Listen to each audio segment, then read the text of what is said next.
Muy bien, vamos a continuar evaluando el flujo en medios porosos. Para ello vamos a revisar la ecuación de Bernoulli que hemos venido utilizando indirectamente en los análisis de flujo unidimensional. Vamos a concluir la revisión del flujo unidimensional ahora aplicado en el sitio y luego vamos a ver flujo en dos direcciones. Tal como vemos acá en la ecuación 7.1, tenemos entonces que la altura total o la altura está dada por la altura de presión, la altura de velocidad y la altura de posición. En los problemas de suelos, como la velocidad relativamente baja, y el flujo en medios porosos, como la velocidad es relativamente baja, se desprecia y entonces todo el cambio en la energía o la altura que tiene o el flujo a través del suelo viene dado por la altura de presión y la altura de posición. Tal como hemos observado en los problemas resueltos en la sección anterior, si tenemos un flujo en una dirección cualquiera y tenemos un indicativo de cuál es el cambio en la altura dado por la diferencia de lecturas piezométricas, entonces podemos plantear el gradiente hidráulico como el cambio de esa altura dividida entre la longitud que hay entre esos dos puntos donde estamos midiendo. Como todo flujo tiene una velocidad,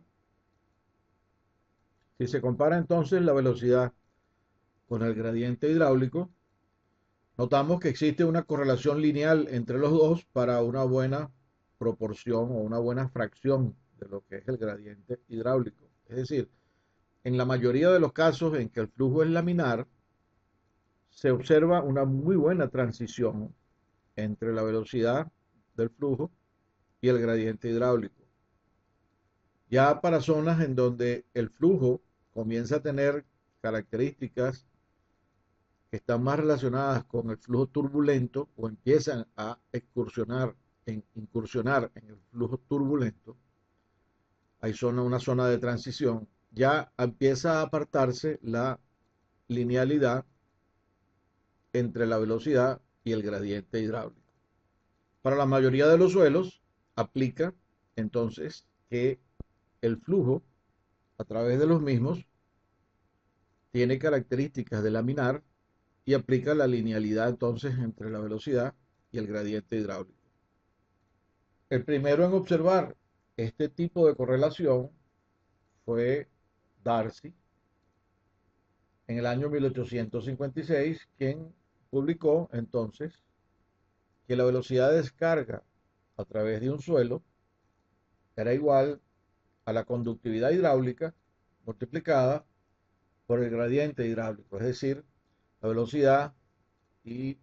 el gradiente hidráulico estaban unidos por una correlación lineal que pasa a través del origen. Con base en esto, podemos hacer extensivo entonces que el flujo, que sería igual a multiplicar la velocidad por el área que tiene la sección por donde está circulando el mismo, es igual entonces a el área de vacíos por la velocidad que tiene el flujo en esos vacíos, como vamos a demostrar más adelante. Aquí vemos representada esquemáticamente lo que quiere decir lo que acabamos de explicar. Si el flujo a través de una sección dada por una longitud determinada, con una porosidad particular que tiene el suelo, si nosotros lográsemos colocar todas las partículas de suelo unidas sin espacios vacíos, entonces el, el espacio vacío total que quedaría, que sería equivalente a la porosidad, es el que estaría controlando la sección que queda para realizar ese flujo. Por supuesto que hay otros factores determinantes que son los factores de fricción entre el agua y la tortuosidad entre el camino que tiene que tomar el agua y la forma de las partículas, como vamos a ver más adelante. Pero si atenemos solamente al sentido físico, fíjense que es como si estuviéramos reduciendo el área por la cual el material está circulando. Esta es otra interpretación. Y entonces hay una velocidad a través de los poros que es un tanto mayor que la velocidad promedio que medimos como velocidad a través de toda la sección transversal. De allí pues que como estábamos comentando, la velocidad a través de los espacios vacíos no es más que la velocidad aparente dividida entre la viscosidad. Algunos autores han encontrado para algunas arcillas particulares que el régimen de linealidad se cumple, pero a partir de cierto valor mínimo que tiene que tener el gradiente hidráulico para poder iniciar el flujo en forma laminar. No obstante, hay otros autores que no están totalmente de acuerdo con eso y han refutado hasta cierto punto esos argumentos y le dan total validez a la ecuación de Darcy, independientemente del tipo de suelo, bien sea para arcillas, bien sea para limos, bien sea para arenas o gravas, cuando el régimen del flujo es laminar. Para arenas gruesas y gravas ya hay que revisar con cuidado para asegurarnos que el régimen no está entrando en turbulento y que no aplican entonces estas ecuaciones. Vamos a enfatizar por un momento lo que son las unidades con las que se mide el flujo. La conductividad hidráulica, que es la variable K, que es con la que hemos venido trabajando las correlaciones anteriores, depende no solamente de lo que se llama la permeabilidad absoluta, que es una propiedad del material, que se mide en unidades de metro al cuadrado, sino que también es función del peso unitario del fluido y de la viscosidad del fluido. Anteriormente, al término K, que llamamos ahora conductividad hidráulica, se le conocía como permeabilidad. No obstante, estudios posteriores que han determinado esta correlación, que la conductividad hidráulica es una propiedad tanto del material que está a través del cual está siendo realizado el flujo, como de las características del flujo mismo, se ha diferenciado entonces entre permeabilidad absoluta y la conductividad hidráulica. Para el caso de agua y en el laboratorio, podemos establecer que la conductividad hidráulica tiene valores que van desde 100, medida en centímetros por segundo, hasta valores por debajo de 1 por 10 a la menos 6 para el caso de arcillas. Hay una gama de valores, como ustedes pueden ver, observar allí, que les sirven entonces para establecer en su vida profesional, si se llega a encontrar algún problema de este tipo, si en realidad el tipo de suelo que están examinando corresponde con los que se han explorado. Es bueno destacar entonces que existe una proporcionalidad entre las propiedades de conductividad hidráulica, peso unitario y viscosidad del material que nos permite entonces hacer correlaciones en forma directa entre uno y otro. Y si consideramos entonces que conocemos la variación de la viscosidad a las diferentes temperaturas del fluido, en este caso del agua, que es el más conocido, y utilizamos los parámetros del agua a 20 grados centígrados como indicativos para los ensayos que queremos hacer, como que si esa fuera la temperatura típica de un laboratorio en donde se están haciendo los ensayos, entonces podemos decir que la conductividad hidráulica a 20 grados centígrados es proporcional a la relación entre las viscosidades multiplicada por la conductividad hidráulica al valor de la temperatura que estamos haciendo los ensayos.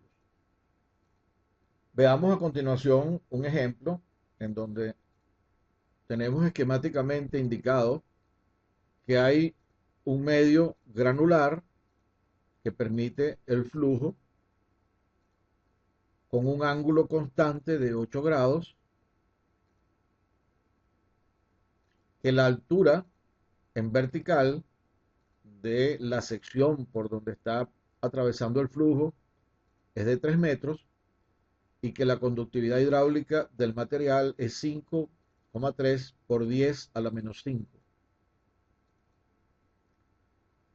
Haciendo un análisis entonces de la dirección del flujo per se y poniendo las dimensiones perpendiculares a la dirección del flujo, que es lo que pide la ecuación de Darcy, entonces tenemos que si esta altura es 3 metros en vertical, la que está normal a la dirección del flujo, si este lado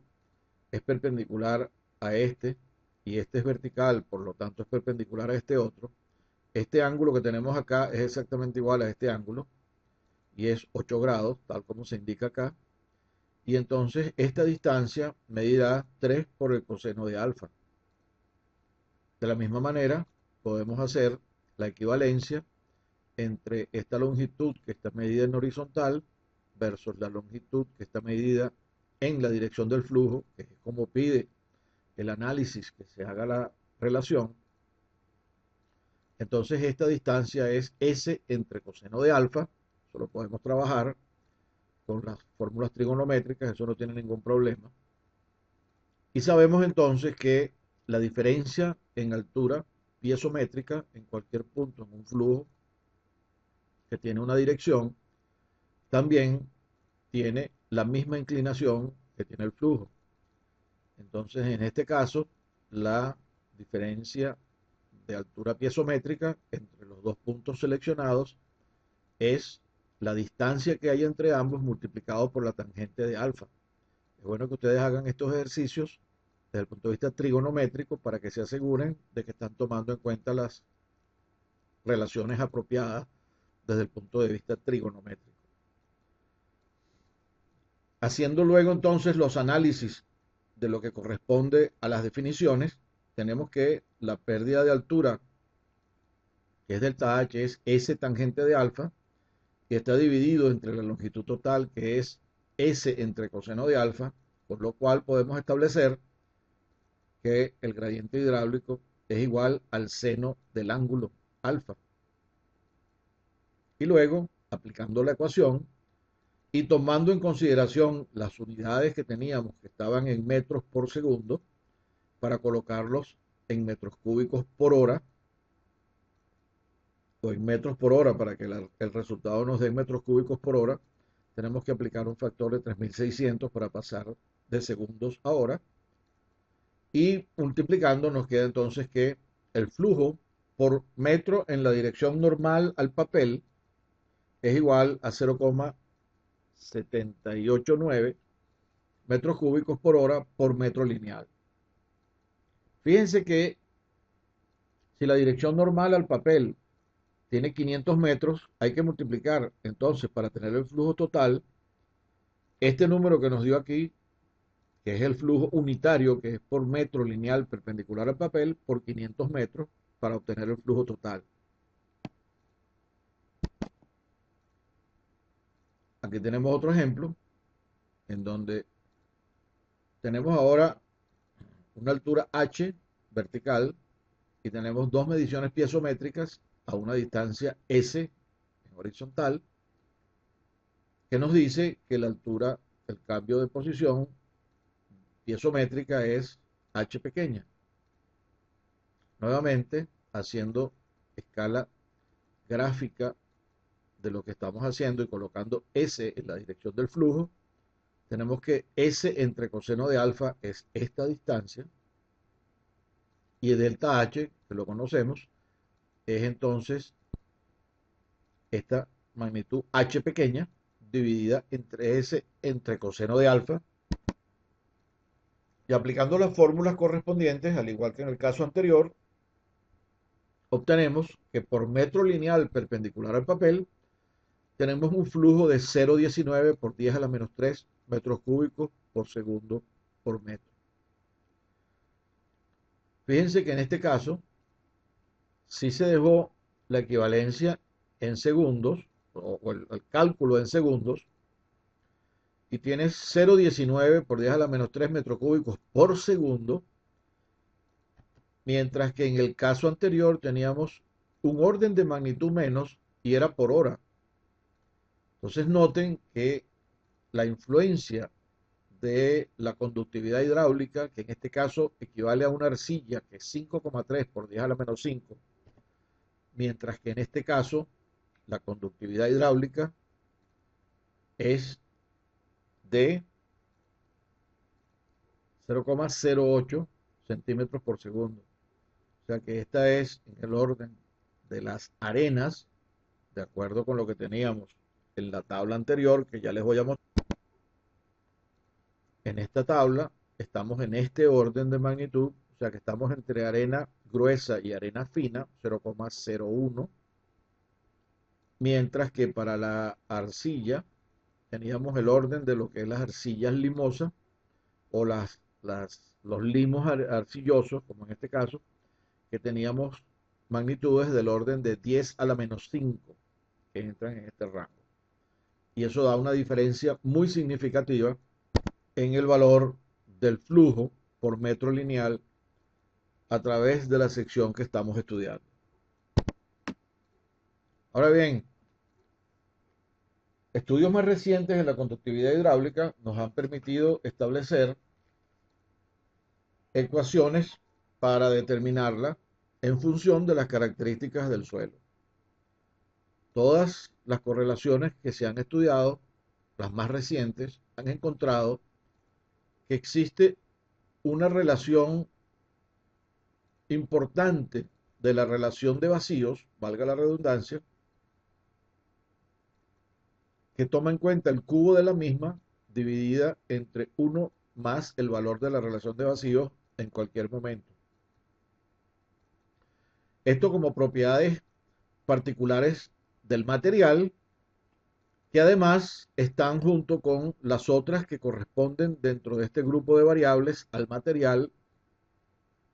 como son el C sub S, que es la forma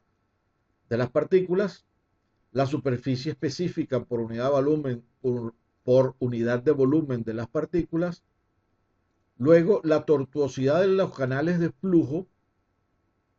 y las otras propiedades son del flujo mismo, del fluido con el que está ocurriendo el flujo. Entonces fíjense que nuevamente tenemos propiedades que están relacionadas con las características del material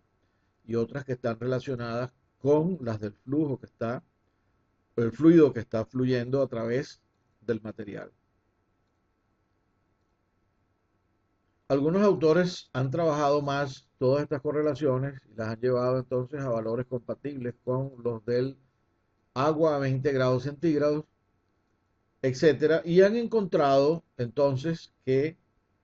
el factor de forma es un número que varía entre 6 y 8 y que el valor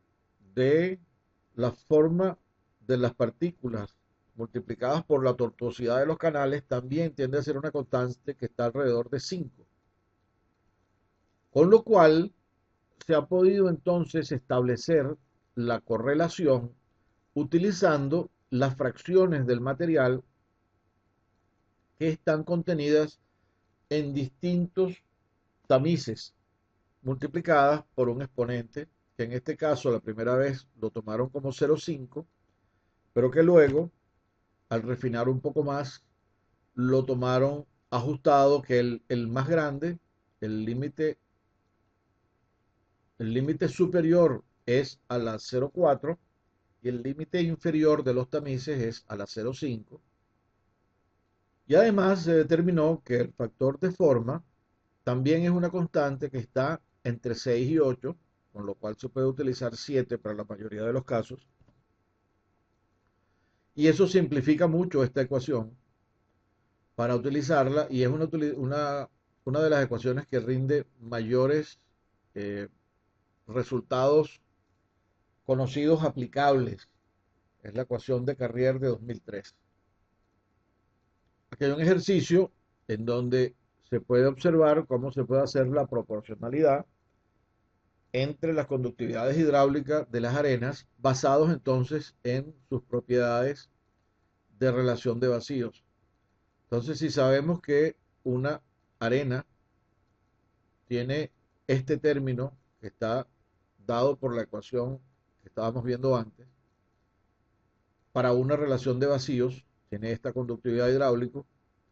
Si nosotros podemos establecer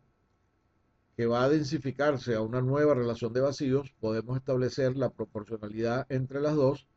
y determinar cuál va a ser la nueva relación de vacíos. En este caso, se está pidiendo que se evalúe el cambio de una arena cuya relación de vacíos cambia de 0,48 a 0,6, haciendo entonces el trabajo de despeje con las ecuaciones adecuadas, con los valores que aplican adecuadamente para esta ecuación, y despejando podemos ver entonces que calculamos directamente que si la relación de vacíos anterior tenía esta conductividad hidráulica de 0,02, para la nueva relación de vacíos que es mayor, tendremos una conductividad hidráulica que es también mayor. Para el caso de una arena, para la cual conocemos entonces su distribución granulométrica, lo que tenemos que hacer es calcular cuál es el valor del término que depende de la granulometría para cada intervalo de granulometría utilizado. Así tenemos, por ejemplo, que para el primer rango, que es entre 30 y 40, tenemos que el contenido, el material retenido entre esos dos tamices es 4. Entonces tenemos que la fracción retenida, que es 4, al ser entonces dividida por la relación de los diámetros, cada uno a su exponente, nos da un valor de 81,62. Hacemos lo mismo con la sección siguiente, entre 40 y 60, donde vemos que tenemos 12% retenido, y hacemos la misma proporcionalidad en el denominador con los diámetros, nos da un valor de 440,76,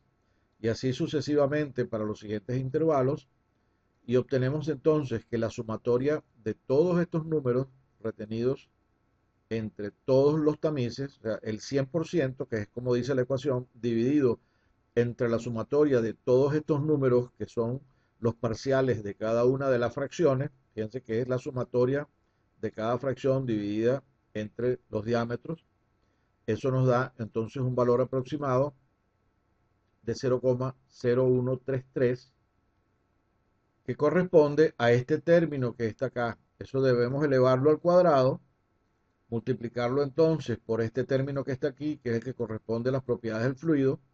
por el factor de forma y por la relación de vacíos que tenga el suelo en ese momento. No nos los están dando, pero estoy diciéndoles cómo aplicarlo. Y entonces, una vez que tengamos todos esos números, multiplicarlos, y eso nos daría la conductividad hidráulica del suelo con el que estemos trabajando. Continuando con ese mismo ejemplo, teníamos entonces, aquí está la ecuación,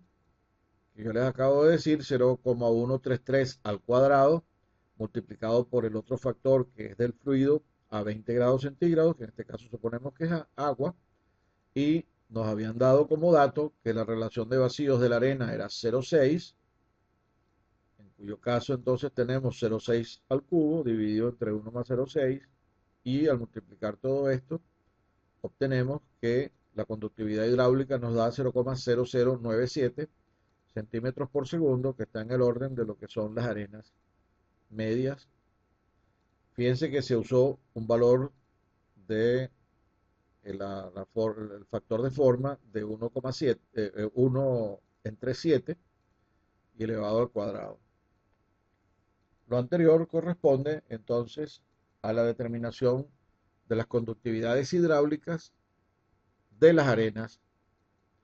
Para las arcillas tenemos que hay otro tipo de correlaciones que están basadas en la porosidad, por un lado, y dicen que entonces la conductividad hidráulica tiene una correlación en valor promedio con la porosidad que tiene esta forma. Taylor propuso que existe una correlación entre la conductividad hidráulica a cualquier valor de la relación de vacíos basada en la conductividad hidráulica en sitio y la relación de vacíos en sitio. Y viene dada por esta ecuación que está acá, en donde el término C sub K es lo que llama el índice de cambio de conductividad hidráulica. Y este valor de C sub K es una función de la relación de vacíos en sitio también y viene dada por esta expresión que tenemos aquí a la derecha, en donde se ve que existe una buena proporcionalidad entre el valor de la relación de vacíos en sitio con respecto al índice de cambio en la conductividad hidráulica para cualquier valor de E. Otros autores han propuesto que existe una correlación lineal entre la conductividad hidráulica y la relación de vacíos para distintas arcillas y la han probado tal como vemos en esta gráfica para caolina, ilita y momorilonita, por ejemplo. Para cada una de ellas se obtiene una ecuación particular. Otros autores sostienen que, tomando en cuenta la correlación para arenas, entonces debería ser el valor de la relación de vacíos elevada a un exponente dividido entre 1 más la relación de vacíos, con lo cual se obtendría, como en este caso, una correlación lineal de donde puede determinarse el valor de C y de N al obtener valores experimentales. Otros autores han sugerido la existencia de correlaciones que dependen del índice de plasticidad y de la fracción de arcilla que contiene el suelo, sumada a las dos en porcentaje. Entonces la conductividad hidráulica viene dada por la relación de vacíos, el factor que depende de la fracción de arcilla y el índice de plasticidad, con el cual entonces se puede determinar cuál sería la conductividad hidráulica del suelo. Aquí tenemos un ejemplo en donde, al igual que se vio para las arenas, se puede establecer también, dependiendo del cambio en la relación de vacíos de la arcilla, cuál será la conductividad hidráulica al cambiar su relación de vacíos. Es cuestión entonces de hacer la proporcionalidad de los valores que en este caso son de la fracción, la constante C por E a la N entre 1 más E, llamamos E sub 1 y E sub 2, los cambios en la relación de vacíos, y entonces, despejando, podemos establecer cuál es el valor, si conocemos los valores de la conductividad hidráulica para cada una de las relaciones de vacío que estamos estudiando, podemos establecer cuál es el valor de N. Y con base en ese valor de N, podemos establecer entonces cuánto es el valor del parámetro C obtenido de esos dos valores experimentales que obtuvimos de conductividad hidráulica a 1 a un valor de relación de vacíos y conductividad hidráulica 2 a otro valor de la relación de vacíos. Y así tenemos entonces ya caracterizada completamente, conocidos el valor de N y el valor de C, las propiedades de esta arcilla. Esos fueron los datos que nos dieron. Para una relación de vacíos de 1,1 tenemos esta conductividad hidráulica y para una relación de vacíos diferente, 0,9, tenemos otra conductividad hidráulica medida. Estos son valores medidos en el laboratorio y utilizando las correlaciones entonces de proporcionalidad, como vimos antes, podemos establecer cuáles son los parámetros que nos faltaban para caracterizar completamente esa arcilla. En este otro ejemplo, tenemos que nos dan los datos del contenido de la fracción de arcilla de una muestra, que es 32%. Conocemos su índice de plasticidad, que es 21. Conocemos su peso unitario, su gravedad específica, y nos piden entonces estimar la conductividad hidráulica. Entonces,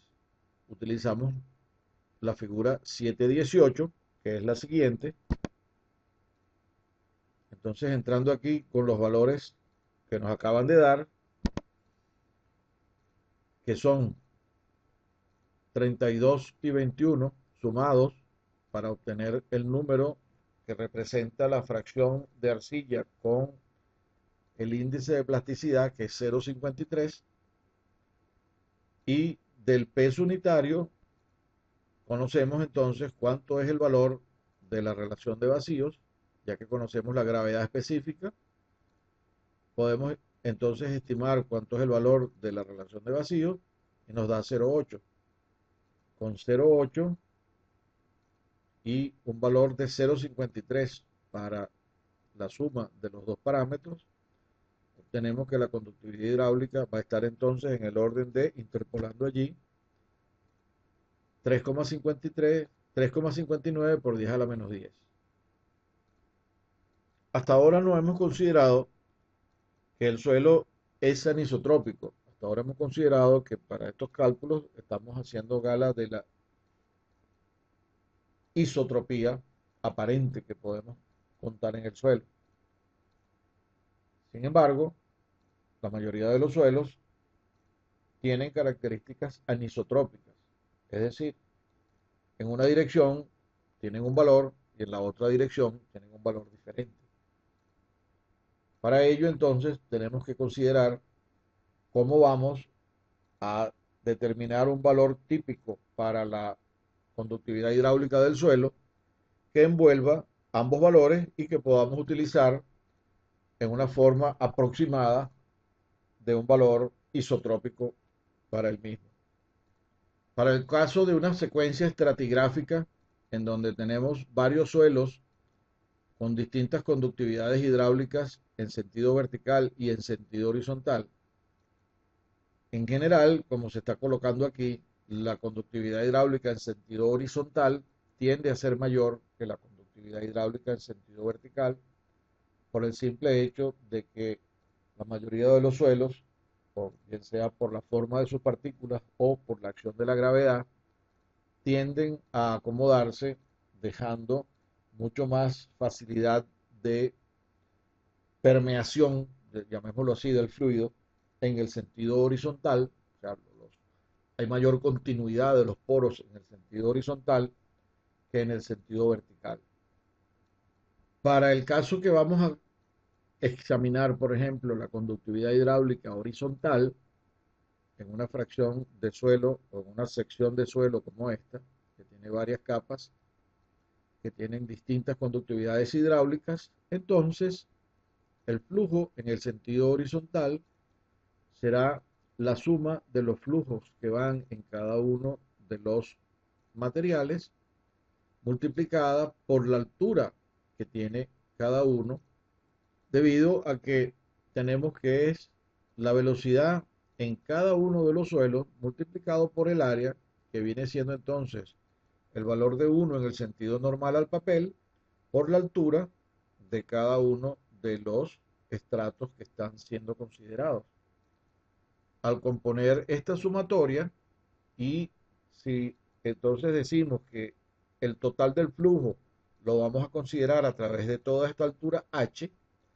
tenemos que entonces el flujo total a través de la altura h, que colocamos en el denominador, viene siendo entonces, o es decir, el flujo total es este valor equivalente de la conductividad hidráulica horizontal multiplicada por la altura total. Y si vamos a calcular entonces la conductividad hidráulica, pasa al denominador, y esta expresión, que no es más que la expresión que vimos antes, que es la suma de los distintos flujos que pasa a través de cada uno de los estratos. con lo cual esto viene siendo como una especie de promedio ponderado del flujo que pasa por cada uno de los estratos multiplicado por su altura y dividido por la altura total. Para el caso en que vamos a evaluar la conductividad hidráulica vertical, tenemos control de lo que es el flujo que está permitido a través de cada una de las capas por la conductividad y el equilibrio de masas. Es decir, tiene que haber un solo flujo que sea capaz de atravesar las distintas capas debido a que una capa va a tener control sobre la que tiene antes y después que ella. En cuyo caso entonces la pérdida total de energía a través de todas las capas dividido entre la altura total de los estratos a través de los cuales está fluyendo, tiene que ser igual a las caídas de presión individuales para controlar el flujo en cada una de estas capas que están ocurriendo por el simple hecho de que el flujo tiene que ser el mismo y la velocidad del flujo tiene que ser la misma en todas las capas. Hecho eso, entonces lo que viene es de plantear la ecuación de que la conductividad hidráulica por el gradiente hidráulico, como nos dice la ecuación 743, tiene que ser iguales en todas las capas para que haya continuidad en el flujo. Y sabemos entonces también que la pérdida total tiene que ser proporcional a las pérdidas que ocurren en cada sector. Entonces, la pérdida total de altura entre la altura total multiplicada por el coeficiente de conductividad hidráulica equivalente, en este caso, para toda la sección tiene que ser igual a las de cada una de los suelos que estamos considerando. Todas las alturas parciales divididas entre las conductividades hidráulicas, porque la pérdida total es igual a la pérdida parcial de cada una de las alturas que tenemos considerando. Entonces, esta es la ecuación total que define cuánto es el valor de la conductividad hidráulica equivalente para una serie de estratos que estamos midiendo el flujo en forma vertical. Aquí tenemos un ejemplo en donde nos piden para una secuencia de suelos que está colocada tres estratos, uno encima del otro, con diferentes alturas y diferentes conductividades hidráulicas, nos pide entonces que conocidas las conductividades hidráulicas de cada uno de los distintos estratos, evaluemos cuál es la relación entre la conductividad equivalente horizontal versus la conductividad equivalente vertical. En ese caso, primero entonces se calcula la conductividad equivalente horizontal, la cual viene dada por esta expresión que está aquí, que habíamos visto antes, que nos indica que la conductividad equivalente horizontal es la suma de las multiplicaciones de conductividades hidráulicas por alturas parciales divididas entre la altura total. Entonces tenemos la suma de las conductividades hidráulicas parciales por las alturas parciales de cada uno de los estratos dividida entre la altura total, que lo resolvemos aquí, y tenemos una conductividad hidráulica horizontal equivalente de 148,05 por 10 a la menos 4 centímetros por segundo.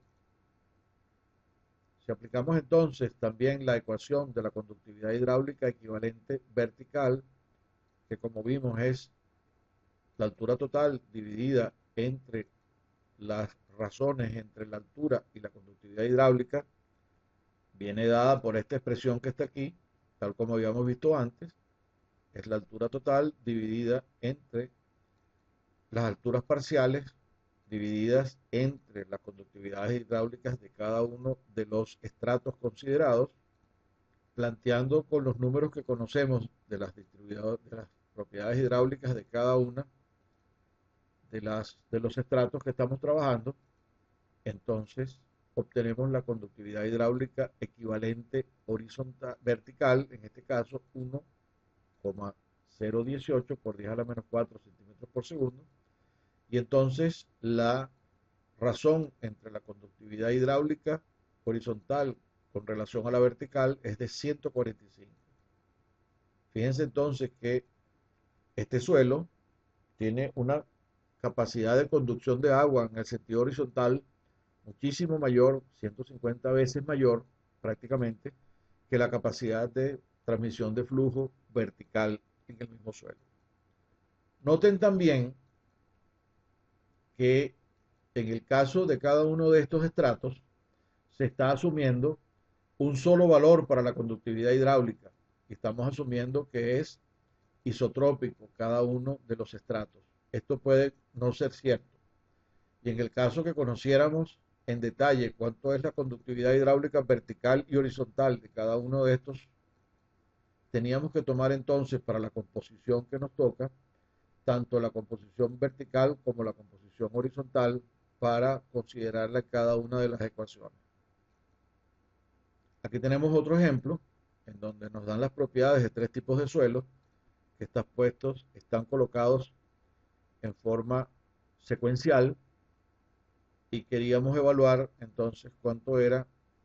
la conductividad hidráulica equivalente. En este ejemplo que tenemos aquí, a pesar de que los tres suelos están colocados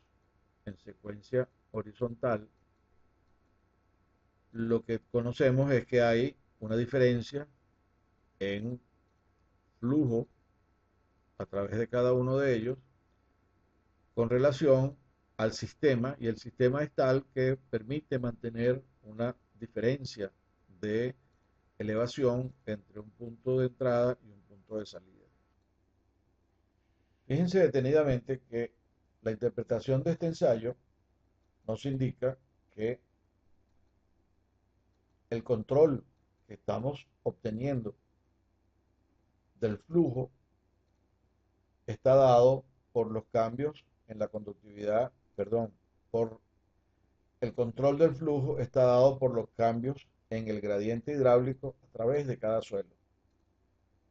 Y tenemos un gradiente hidráulico total conocido, tenemos la longitud del flujo y tenemos el cambio de energía entre el punto de entrada y el punto de salida. Entonces, esto es un problema equivalente a este problema que tenemos aquí, en donde tenemos una secuencia de materiales a través de los cuales está pasando un flujo. En este caso lo llamamos conductividad hidráulica vertical. En el caso en que nos ocupa, lo tenemos en flujo en dirección horizontal, pero el punto es que este problema está controlado por los cambios en el gradiente hidráulico a través de cada suelo, y el cambio del gradiente hidráulico total con relación a la altura total que estamos atravesando del flujo tiene que ser igual en cada uno de los distintos suelos. Entonces es un problema equivalente a este que tenemos aquí, en donde tenemos control de la altura total, los cambios en la altura total y los cambios en conductividad hidráulica. Si aplicamos entonces la ecuación que teníamos allí, que vimos que por notación la llamamos conductividad hidráulica vertical, pero es conductividad hidráulica controlada por el cambio en los gradientes, entonces tenemos que la conductividad hidráulica equivalente en la dirección del flujo con H, que es la suma de estas tres alturas que están aquí, de estas tres longitudes, que son 450. Y entonces en el denominador tenemos 150, que es la longitud 1, dividida entre la conductividad hidráulica de este, más la conductividad hidráulica, más la altura del segundo suelo, dividido entre su conductividad hidráulica, y más la altura o la longitud de este suelo dividida entre su conductividad hidráulica. Resolviendo esta ecuación, nos queda entonces que la conductividad hidráulica equivalente en la dirección del flujo es este valor que está aquí. Y como lo que nos piden es entonces determinar el, el flujo en centímetros cúbicos por hora, una vez conocida la conductividad hidráulica equivalente, la tenemos que multiplicar por el gradiente hidráulico medido en la dirección en donde estamos yendo y por el área. Entonces, tenemos que la conductividad hidráulica la acabamos de determinar, que es este valor que está aquí. El cambio en la altura total o el gradiente hidráulico es conocido. Dijimos que era constante, era 300 y todo ocurre en la longitud que tenemos de suelo, o sea que es 300 entre 450. Este es el valor de el parámetro de gradiente hidráulico y el área es entonces los 450 y el área está dada como 100 por 100 milímetros de sección y como nos piden en centímetros, entonces tenemos que llevar los milímetros a centímetros en cada caso y al multiplicar entonces estos factores tenemos un flujo de 291,24 centímetros cúbicos por hora.